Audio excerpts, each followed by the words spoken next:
8 janji paling kuat yang pernah diucapkan Tuhan. Sebelum kamu menyerah, dengarkan ini baik-baik. Selama ini kamu memikul stres seolah-olah itu adalah takdirmu. Padahal yang seharusnya kamu pegang adalah janji-janji Tuhan. Izinkan saya berkata dengan jujur dan langsung. Alkitab bukan sekedar kumpulan cerita. Itu adalah gudang janji. Dan janji-janji itu bukan hanya untuk masa lalu. Itu untukmu saat ini, di musim hidup yang sedang kamu jalani, bahkan di tengah kekacauan yang sedang kamu hadapi. Masalahnya adalah, banyak orang percaya tahu tentang janji Tuhan, tetapi tidak hidup seolah-olah mereka benar-benar mempercayainya. Kamu bisa mengutip ayat, tetapi tetap panik. Kamu bisa menyanyikan lagu tentang iman, tetapi masih hidup dalam ketakutan. Kamu berkata, Tuhan itu baik, tetapi diam-diam bertanya, apakah Dia telah melupakanmu? Hari ini, itu harus berubah. Karena ketika Tuhan membuat janji, Dia menopangnya dengan karakternya sendiri. Itu berarti, janjinya tidak runtuh ketika hidup menjadi sulit. Janji itu tetap berdiri, tetap kuat, bahkan berjuang untukmu saat kamu sudah tidak punya kekuatan lagi. Setiap janji dalam Alkitab adalah pintu. Tetapi kamu harus melangkah masuk. Itu adalah perisai, tetapi kamu harus mengangkatnya. Janji-janji ini tidak ditulis untuk dikagumi, tetapi untuk dipakai. Dalam beberapa bagian ke depan, kita akan berjalan bersama melalui 8 janji paling kuat dari Tuhan. Jika kamu memegangnya, cara pandangmu terhadap hidup, pergumulan, dan masa depanmu akan berubah total. Bukan karena kata-kata manusia, tetapi karena Tuhan sendiri yang mengatakannya. Mari kita mulai dengan yang pertama. Tuhan tidak akan pernah meninggalkanmu. Dia lebih dekat daripada napasmu sendiri. Saya ingin bertanya dengan jujur. Pernahkah kamu merasa ditinggalkan oleh Tuhan? Seperti kamu sudah berdoa, tetapi yang kamu rasakan hanyalah keheningan. Seperti kamu datang ke gereja, tetapi pulang dengan hati yang tetap kosong. Seperti orang-orang yang berjanji akan tinggal justru pergi, dan kamu mulai berpikir mungkin Tuhan juga pergi. Dengarkan ini baik-baik. Dia tidak pernah pergi, tidak satu detik pun. Dalam Ibrani 13:5 tertulis, Aku sekali-kali tidak akan meninggalkan engkau dan tidak akan membiarkan engkau. Itu bukan sekadar kata-kata penghiburan, itu adalah perjanjian. Itu adalah janji yang diteguhkan oleh pengorbanan Kristus dan dimeteraikan oleh Roh Allah. Itu berakar pada siapa Dia sebenarnya. Tuhan adalah Immanuel, artinya Tuhan beserta kita. Bukan hanya Tuhan yang jauh di sana, bukan hanya Tuhan yang hadir di gereja, bukan hanya Tuhan ketika kamu sedang melakukan semuanya dengan benar. Dia adalah Tuhan yang bersama kamu di rumah sakit, bersama kamu di ruang sidang, bersama kamu ketika semua orang lain pergi, bersama kamu di saat depresi, di saat patah hati, di saat kamu terbangun pukul 2 pagi dan tidak bisa bernapas karena cemas. Mungkin kamu merasa jauh darinya, tetapi perasaan bukanlah fakta. Kebenarannya adalah Dia lebih dekat daripada napasmu sendiri. Dia tidak menunggu sampai kamu memperbaiki hidupmu. Dia datang justru ketika kamu sedang hancur. Lihatlah kisah dalam Alkitab. Yusuf sendirian di penjara, tetapi Tuhan bersamanya. Daniel di gua singa, tetapi Tuhan bersamanya. Yesus tergantung di salib, tampak sendirian, tetapi rencana Tuhan tetap berjalan bersamanya. Jadi ketika kamu merasa ditinggalkan, jangan percaya emosimu. Percayalah pada janjinya. Kamu tidak perlu memohon agar Dia hadir. Kamu tidak perlu berusaha mendapatkan kedekatannya. Kamu hanya perlu percaya pada apa yang sudah Dia katakan. Dan ini yang Dia katakan kepadamu. Aku tidak akan pernah meninggalkanmu. Aku tidak akan pernah membiarkanmu. Itu bukan kemungkinan. Itu bukan kadang-kadang. Itu selamanya. Tarik napas. Kamu tidak sendirian. Kamu tidak pernah sendirian, dan kamu tidak akan pernah sendirian. Janji kedua, Tuhan akan berperang untukmu. Kamu tidak harus menang sendirian. Mari kita jujur, kamu sudah berjuang sangat keras. Berjuang menjaga keluargamu tetap utuh. Berjuang menjaga pikiranmu tetap waras. Berjuang menghadapi hal-hal yang bahkan tidak ada orang lain lihat. Dan mungkin sekarang kamu merasa lelah. Bukan karena kamu lemah, tetapi karena kamu terus berperang dalam pertempuran yang tidak seharusnya kamu hadapi sendirian. Keluaran 14:14 berkata, Tuhan akan berperang untuk kamu, dan kamu akan diam saja. Ini bukan sekadar saran, ini adalah strategi ilahi. Diam bukan berarti tidak melakukan apa-apa. Diam berarti menyerahkan segalanya kepada Tuhan. Diam berarti mempercayai Dia yang tidak pernah kalah dalam satu pun pertempuran. Tuhan tidak membawa kamu sejauh ini hanya untuk meninggalkanmu di tengah peperangan. Dia tidak memanggilmu hanya untuk membiarkanmu dihancurkan. Dia adalah pejuang. Dan ketika Dia yang berperang, kemenangan sudah dipastikan. Ingat bangsa Israel. Mereka berdiri di tepi Laut Merah. Di belakang mereka ada pasukan Firaun yang mengejar. Di depan mereka hanya laut. Secara logika, tidak ada jalan keluar. Mereka panik, mereka takut, mereka merasa semuanya sudah berakhir. Tetapi Musa tidak memberikan pedang. Dia memberikan firman. Dan firman itu sederhana, berdirilah tenang dan lihat keselamatan dari Tuhan. Apa yang terjadi? Tuhan membelah laut. Mereka berjalan di tanah kering. Musuh mereka tenggelam di belakang mereka. Kemenangan itu bukan karena usaha mereka, tetapi karena ketaatan mereka. Mungkin selama ini kamu berpikir, kamu harus berjuang lebih keras. Tetapi mungkin Tuhan sedang memanggilmu untuk menyerah lebih dalam. Berhenti mencoba menang dengan kekuatanmu sendiri. Berhenti memainkan peran Tuhan dalam hidupmu sendiri. Berhenti memikul beban yang sebenarnya adalah milik Tuhan. Yosafat pernah menghadapi pasukan yang sangat besar. Secara manusia, tidak mungkin menang. Tetapi Tuhan berkata kepadanya, "Kamu tidak perlu berperang dalam pertempuran ini. Berdirilah teguh dan lihatlah keselamatan yang diberikan Tuhan kepadamu." Itu juga firman untukmu hari ini. Tidak semua pertempuran adalah milikmu.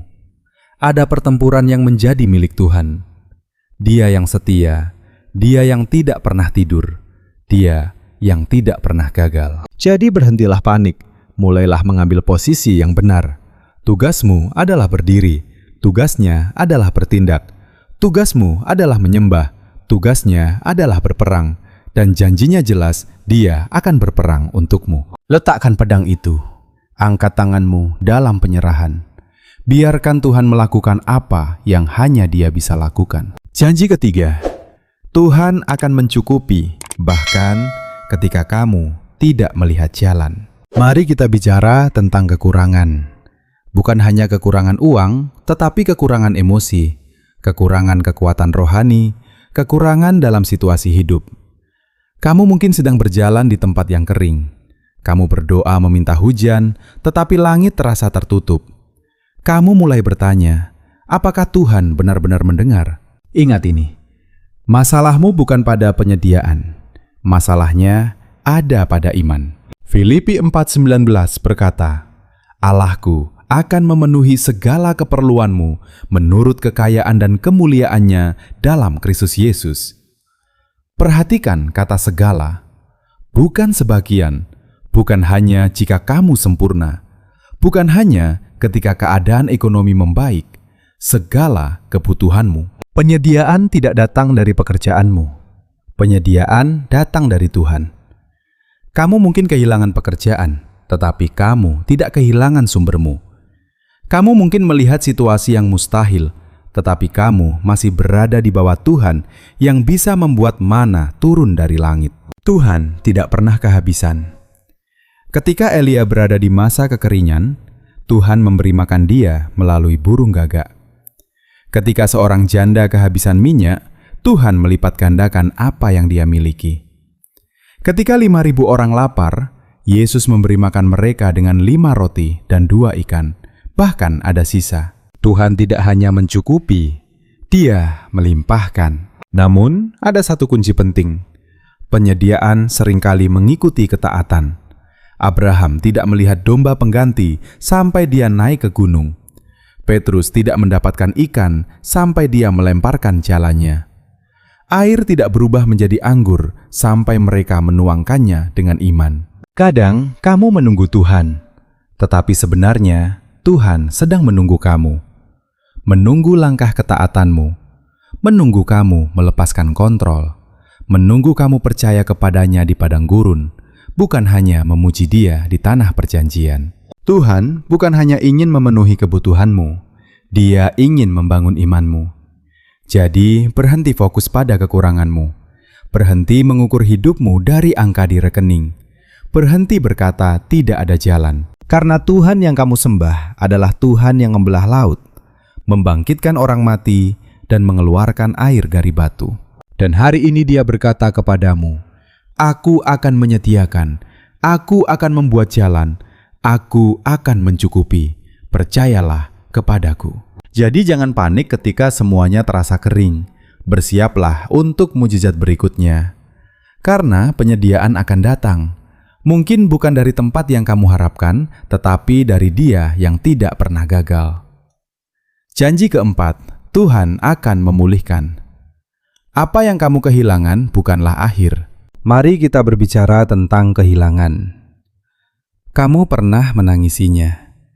Kamu pernah mempertanyakan Tuhan karena itu. Kamu pernah menatap pecahan-pecahan dari sesuatu yang dulu utuh, lalu bertanya, apakah masih ada harapan? Apakah masih ada sesuatu yang baik bisa keluar dari semua ini? Dengarkan ini dengan sungguh-sungguh. Tuhan memulihkan. Bukan setengah-setengah. Bukan hanya secara rohani. Bukan hanya suatu hari nanti. Dia memulihkan secara penuh, dalam, dan seringkali dengan cara yang jauh lebih besar dari yang kamu bayangkan. Dalam Yoel 2:25 tertulis, Aku akan memulihkan kepadamu tahun-tahun yang dimakan belalang. Itu berarti waktu yang kamu anggap terbuang, musim di mana semuanya terasa hilang, masa-masa yang kamu pikir tidak bisa kembali lagi. Tuhan mampu menebus semuanya. Pemulihan tidak selalu berarti Tuhan mengembalikan hal yang sama persis. Terkadang Dia memberikan sesuatu yang lebih baik, lebih kuat, lebih sehat, lebih mencerminkan kemuliaannya daripada apa yang kamu miliki sebelumnya. Lihatlah Ayub, dia kehilangan segalanya, harta, anak-anak, kesehatan, hidupnya runtuh total. Tetapi akhir dari kisahnya bukan kehancuran. Itu adalah pemulihan yang berlipat ganda. Tuhan memberinya 2 kali lipat dari apa yang pernah dia miliki. Lihatlah Petrus. Dia menyangkal Yesus 3 kali. Itu cukup untuk menghancurkan panggilan seseorang, bukan? Tetapi setelah kebangkitan, Yesus tidak menolak dia. Yesus memulihkannya. Gembalakan domba-dombaku, katanya. Artinya, bangkit kembali. Kamu masih dipilih. Tuhan tidak mendefinisikanmu dari apa yang kamu kehilangan. Dia mendefinisikanmu dari apa yang Dia rencanakan untuk pulihkan dalam hidupmu. Jadi berhentilah meratapi bab yang Tuhan ingin tulis ulang. Berhenti berpikir kegagalanmu telah membatalkan masa depanmu. Berhenti puas hanya bertahan hidup ketika Tuhan memanggilmu untuk dipulihkan sepenuhnya. Dan ini penting untuk kamu pahami. Pemulihan dari Tuhan tidak selalu terjadi seketika. Kadang lambat, kadang dimulai dari dalam hati. Tetapi ketika Tuhan memulihkan, Dia memulihkan dengan nilai tambah, dengan makna, dengan tujuan. Kamu tidak melewati semua rasa sakit itu tanpa alasan. Kamu tidak bertahan dari semua luka itu tanpa tujuan.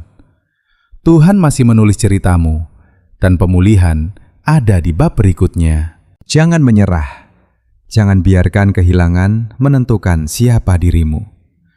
Apa yang kamu kehilangan itu nyata, tetapi apa yang Tuhan akan pulihkan itu jauh lebih besar. Janji kelima, Tuhan akan memberimu kekuatan ketika kamu tidak punya apa-apa lagi. Kamu lelah, bukan?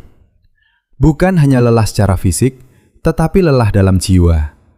Lelah terus berusaha, lelah berpura-pura kuat, lelah menahan semuanya seolah-olah kamu baik-baik saja, padahal di dalam kamu sedang runtuh. Tetapi inilah kebenaran yang harus kamu pegang. Tuhan tidak menuntut kamu untuk selalu kuat.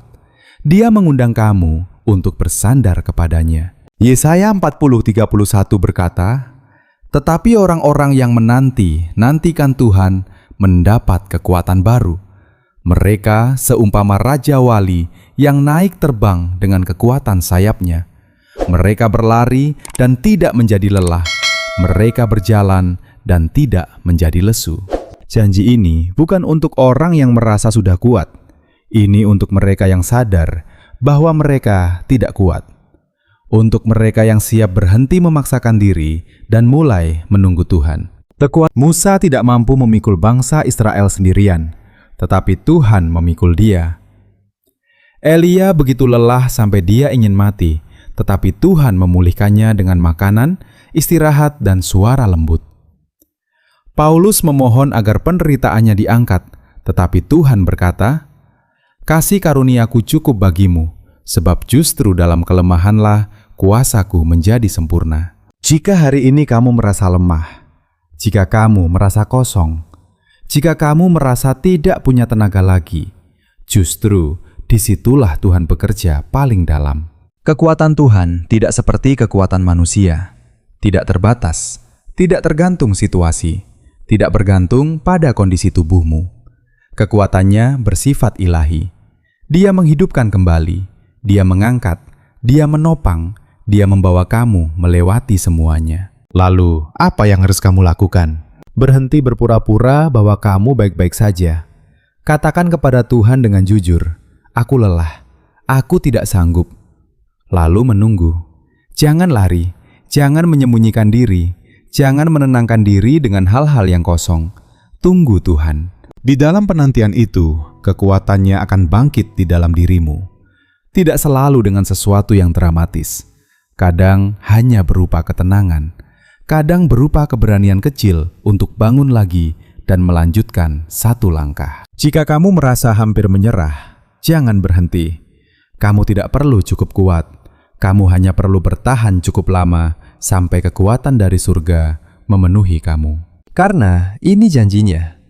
Ketika kekuatanmu habis, kekuatannya dimulai. Janji ke-6, Tuhan akan memberimu damai sejahtera bahkan di tengah kekacauan. Mari kita jujur, damai itu terasa langka sekarang. Pikiranmu tidak pernah berhenti, hatimu terasa berat, emosimu seperti pecahan kaca yang tersebar kemana-mana. Dunia di sekitarmu tidak membantu.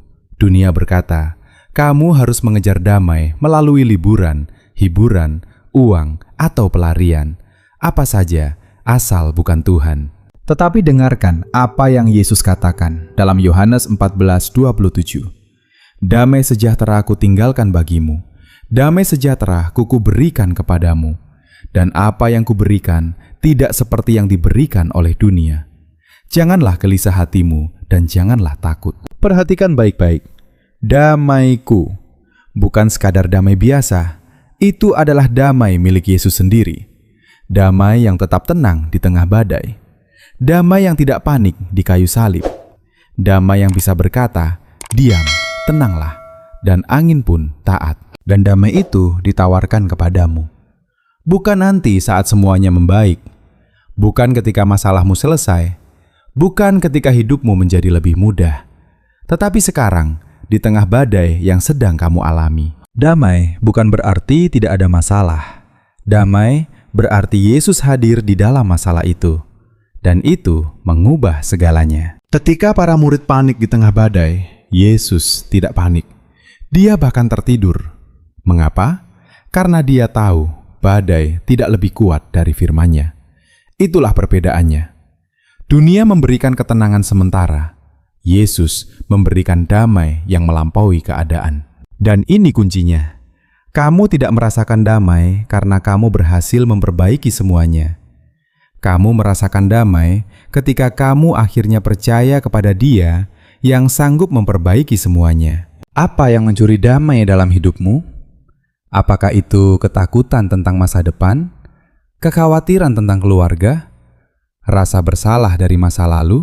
Filipi 4:6-7 berkata, "Janganlah hendaknya kamu khawatir tentang apapun juga, tetapi nyatakanlah dalam segala hal keinginanmu kepada Allah dalam doa dan permohonan dengan ucapan syukur. Maka damai sejahtera Allah akan memelihara hati dan pikiranmu dalam Kristus Yesus." Damai dari Tuhan bukan hanya menenangkan. Damai itu menjaga. Seperti penjaga yang berdiri di depan pintu, menjaga hatimu dari kekacauan, menjaga pikiranmu dari kehancuran. Tetapi kamu harus melepaskan kekhawatiran itu terlebih dahulu. Kamu harus menyerahkan beban itu. Kamu harus berhenti memikirkan skenario terburuk dan mulai mempercayai kebenaran Tuhan. Kebenarannya adalah ini: kamu bukan sedang kehilangan kendali. Kamu hanya sedang memegang sesuatu yang seharusnya kamu serahkan kepada Tuhan. Lepaskan, tarik napas dalam-dalam, biarkan janji ini memenuhi jiwamu. Damaiku kuberikan kepadamu. Janji ketujuh. Tuhan akan menyelesaikan apa yang Dia mulai dalam dirimu. Mari kita jujur lagi. Berada dalam proses seringkali terasa seperti kegagalan. Kamu pernah memulai dengan semangat, kamu penuh api, kamu fokus. Tetapi di tengah jalan, hidup terjadi. Godaan membuatmu jatuh. Kekecewaan memperlambatmu. Penundaan membuatmu ragu. Sekarang kamu mulai bertanya, apakah aku sudah terlalu jauh jatuh? Apakah aku melewatkan kesempatan? Apakah Tuhan berubah pikiran tentang aku? Jawabannya tidak. Filipi 1:6 berkata, "Ia yang memulai pekerjaan yang baik di antara kamu akan meneruskannya sampai pada akhirnya." Tuhan tidak seperti manusia. Dia tidak memulai sesuatu lalu meninggalkannya di tengah jalan. Dia tidak membuat karya lalu membuangnya ketika menjadi berantakan. Dia menyelesaikan apa yang Dia mulai. Mungkin butuh waktu, mungkin melalui proses yang menyakitkan, mungkin melalui pembentukan dari dalam, tetapi Dia tetap bekerja. Musa menunggu puluhan tahun sebelum panggilannya digenapi. Yusuf masuk penjara sebelum sampai ke istana. Daud diurapi menjadi raja, tetapi kembali menggembalakan domba. Dan kamu tidak dilupakan.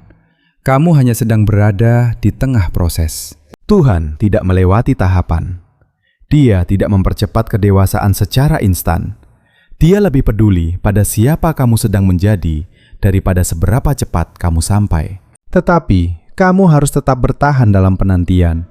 Kamu harus percaya dalam keheningan. Ingat ini, penundaan bukan berarti penolakan. Apa yang Tuhan bisikkan di awal, Dia masih setia pada itu sampai sekarang. Bahkan jika kamu merasa tertinggal, bahkan jika kamu pernah gagal, bahkan jika tidak ada orang lain yang percaya padamu lagi. Dia percaya karena Dia melihat akhir hidupmu sebelum kamu memulainya. Apa yang terlihat seperti kemunduran mungkin justru persiapan untuk kemuliaan yang akan datang. Jadi jangan berhenti di tengah jalan. Jangan menyerah hanya karena belum melihat hasil. Jangan pergi hanya karena lebih sulit dari yang kamu kira. Tuhan belum selesai denganmu. Dia memulai sesuatu di dalam dirimu. Dia memberi tujuan, dan Dia akan menyelesaikannya. Kamu bukan ditinggalkan. Kamu sedang dibentuk, dan kemuliaan sedang mendekat. Janji ke-8, Tuhan telah mempersiapkan hidup yang kekal. Dunia ini bukanlah akhir bagimu. Mari kita hadapi satu kebenaran yang sering dihindari. Suatu hari nanti, kamu akan mati. Hidup ini memiliki batas waktu. Rumahmu akan hancur. Pekerjaanmu akan berakhir. Tubuhmu akan kembali menjadi debu. Tetapi jiwamu, bagian dari dirimu yang ditiupkan langsung oleh Tuhan, akan hidup selamanya. Dan kebenaran itu seharusnya mengubah cara kamu hidup hari ini. Yesus berkata dalam Yohanes 14:23, "Di rumah Bapa-Ku banyak tempat tinggal. Aku pergi ke situ untuk menyediakan tempat bagimu. Dan apabila Aku telah pergi ke situ dan telah menyediakan tempat bagimu, Aku akan datang kembali dan membawa kamu ke tempatku, supaya di tempat di mana aku berada, kamu pun berada. Sadarilah ini, surga bukan dongeng, bukan kiasan, bukan hanya untuk orang tertentu. Itu adalah janji. Dan jika kamu milik Kristus, janji itu juga untukmu. Masa depanmu tidak berhenti di dunia ini. Masa depanmu sedang menunggumu di kehidupan yang akan datang. Tidak ada lagi rasa sakit, tidak ada lagi penyakit, tidak ada lagi kekecewaan, patah hati, kecemasan, atau air mata. Hanya kemuliaan, hanya damai, hanya hadirat Tuhan. Dan itu bukan kemungkinan, itu kepastian. Selama ini, kamu mungkin hidup seolah-olah dunia ini adalah segalanya. Kamu khawatir tentang hal-hal yang bahkan tidak akan berarti 100 tahun dari sekarang. Kamu mengejar hal-hal yang sementara dan melupakan bahwa kamu diciptakan untuk sesuatu yang kekal. Rasul Paulus berkata, "Bagiku, hidup adalah Kristus dan mati adalah keuntungan." Itu hanya masuk akal jika kamu mengerti bahwa hidup kekal bukan sekadar hadiah di akhir, tetapi realitas yang sudah dimulai sekarang. Hidup kekal bukan hanya tentang tempat di masa depan. Itu tentang hubungan dengan pribadi yang hidup. Yesus sendiri berkata dalam Yohanes 17:3 bahwa hidup yang kekal adalah mengenal Allah yang benar dan Yesus Kristus yang diutusnya. Jika kamu mengenal Dia, maka kamu sudah mulai hidup dalam terang kekekalan. Cara kamu melihat hidup berubah, prioritasmu berubah, ketakutanmu mulai kehilangan kuasa. Berhentilah mengejar hal-hal yang tidak akan bertahan. Berhentilah menggenggam sesuatu yang tidak bisa kamu bawa selamanya. Mulailah hidup dengan kesadaran bahwa kewarganegaraanmu ada di surga. Inilah janji Tuhan. Dia telah menyediakan tempat bagimu. Dia akan datang kembali untukmu, dan kamu akan bersamanya selamanya. Dunia ini bukan rumahmu yang sebenarnya. Itulah sebabnya kadang kamu merasa tidak cocok. Itulah sebabnya ada kekosongan yang tidak bisa diisi oleh apapun di dunia ini. Karena memang kamu tidak diciptakan hanya untuk dunia ini. Ada sesuatu yang lebih besar sedang menantimu. Itu bukan fantasi, itu masa depanmu. Sekarang mari kita akhiri dengan kebenaran yang penting. Setiap janji selalu datang dengan pilihan. Kamu bisa percaya atau melewatkannya. Kamu tidak membutuhkan lebih banyak kata-kata motivasi. Kamu tidak membutuhkan emosi sesaat. Yang kamu butuhkan adalah keputusan untuk mempercayai apa yang sudah Tuhan katakan. 8 janji ini bukan sekedar ayat indah. Ini adalah senjata. Ini adalah perisai. Ini adalah jangkar. Ini adalah tali penyelamat. Tuhan tidak pernah mengingkari janji, tetapi manusia bisa memilih untuk mengabaikannya. Kamu bisa memilih ketakutan daripada iman. Kamu bisa memilih panik daripada damai. Kamu bisa memilih ragu daripada tujuan. Tetapi, mengapa harus begitu? Dia sudah berjanji tidak akan meninggalkanmu. Dia berjanji akan berperang untukmu. Dia berjanji akan menyediakan, memulihkan, menguatkan, dan memberi damai. Dia berjanji menyelesaikan apa yang Dia mulai. Dan Dia berjanji kehidupan kekal bersamanya. Apalagi yang kamu butuhkan untuk berhenti hidup seperti tawanan dan mulai hidup sebagai anak raja? Inilah kebenarannya. Setiap kali kamu mempercayai kebohongan, kamu melupakan janji Tuhan.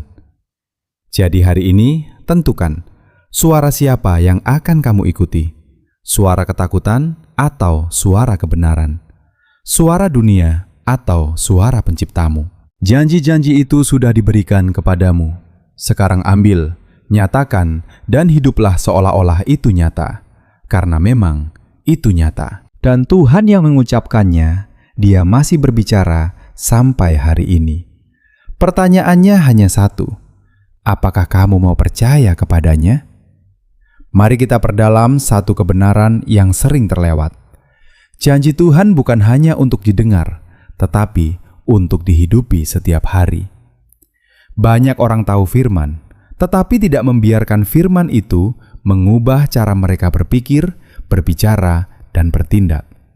Mereka tetap hidup dikuasai rasa takut, meskipun mereka tahu Tuhan berkata, "Jangan takut." Mereka tetap gelisah, meskipun Tuhan sudah menjanjikan damai. Mengapa itu terjadi? Karena mengetahui janji tidak sama dengan mempercayainya, dan mempercayai tidak sama dengan menghidupinya. Iman sejati terlihat dari responmu ketika keadaan tidak sesuai harapan, ketika doa belum dijawab, ketika pintu belum terbuka, ketika badai belum reda. Disitulah kamu tahu apakah kamu benar-benar memegang janji Tuhan atau hanya sekedar mengingatnya. Tuhan tidak pernah meminta kamu untuk mengerti semuanya. Dia meminta kamu untuk percaya kepadanya. Dan percaya berarti kamu tetap berdiri di atas firman, bahkan ketika kamu belum melihat hasilnya. Bayangkan, seseorang yang diberikan perisai tetapi tidak pernah menggunakannya. Perisai itu tetap kuat, tetapi tidak memberi perlindungan. Bukan karena perisainya gagal, tetapi karena tidak dipakai. Begitu juga dengan janji Tuhan. Janji itu tetap benar, tetap kuat, tetap hidup. Tetapi kamu harus mengangkatnya dalam hidupmu. Ketika rasa takut datang, kamu tidak diam. Kamu mengingat janji bahwa Tuhan tidak meninggalkanmu. Ketika tekanan datang, kamu tidak hancur. Kamu berdiri di atas janji bahwa Tuhan berperang untukmu. Ketika kekurangan datang, kamu tidak putus asa. Kamu percaya bahwa Tuhan adalah penyedia. Ini bukan tentang menyangkal kenyataan. Ini tentang memilih kebenaran yang lebih tinggi daripada kenyataan yang terlihat. Dunia berkata, "Lihat situasimu." Tuhan berkata, "Lihat kepadaku." Ada saatnya iman terasa sulit. Ada saatnya kamu tidak merasakan apapun. Tetapi iman bukan tentang perasaan. Iman adalah keputusan. Keputusan untuk tetap percaya bahwa Tuhan setia, bahkan ketika kamu belum melihat bukti. Dan inilah yang seringkali menjadi titik balik. Bukan ketika keadaan berubah, tetapi ketika cara pandangmu berubah. Ketika kamu berhenti bertanya, "Mengapa ini terjadi?" dan mulai berkata, "Tuhan, aku percaya Engkau tetap bekerja." Pada saat itulah janji Tuhan mulai hidup di dalam dirimu. Kamu tidak perlu menunggu semuanya sempurna untuk hidup dalam janji. Kamu tidak perlu menunggu badai berhenti untuk memiliki damai. Kamu tidak perlu menunggu jawaban datang untuk memiliki iman. Kamu hanya perlu mulai sekarang. Mulai berbicara sesuai janji Tuhan. Mulai berpikir sesuai firman-Nya. Mulai mengambil keputusan yang selaras dengan iman, bukan dengan ketakutan. Karena hidupmu akan bergerak ke arah apa yang paling kamu percayai. Jika kamu percaya ketakutan, kamu akan hidup dalam kecemasan. Jika kamu percaya janji Tuhan, kamu akan hidup dalam kekuatan. Dan ingat ini, Tuhan tidak berubah. Janjinya tidak berubah. Yang harus berubah adalah cara kamu merespons. Hari ini bisa menjadi titik balik. Bukan karena semua masalahmu hilang, tetapi karena kamu memilih untuk tidak lagi hidup tanpa kesadaran akan janji Tuhan. Pegang itu. Ucapkan itu. Hidupi itu.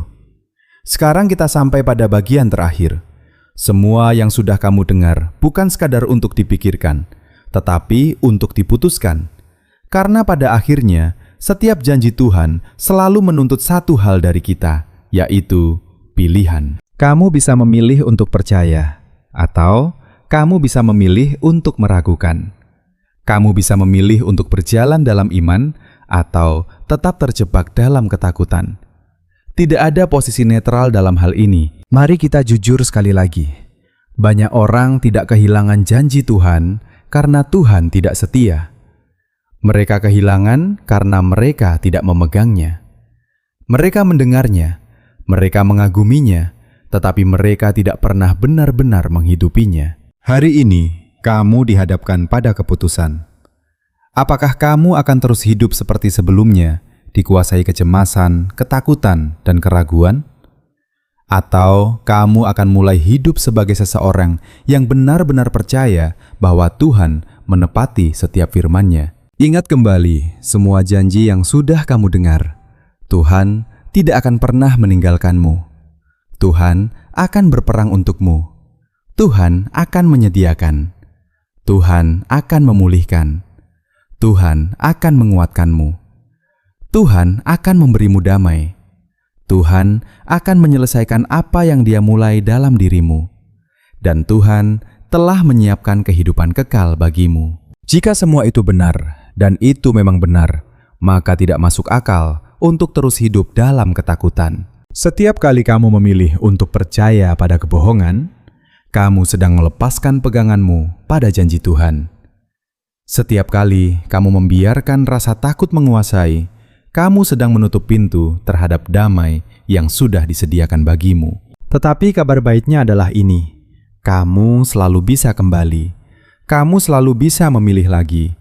Tidak peduli seberapa jauh kamu merasa telah menyimpang, satu keputusan iman bisa mengubah arah hidupmu. Mulailah dari hal yang sederhana.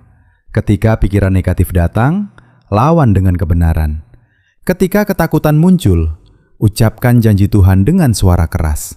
Ketika kamu merasa lemah, ingat bahwa kekuatan Tuhan bekerja paling besar dalam kelemahanmu. Jangan hanya menyimpan firman dalam pikiran, bawa itu ke dalam tindakan.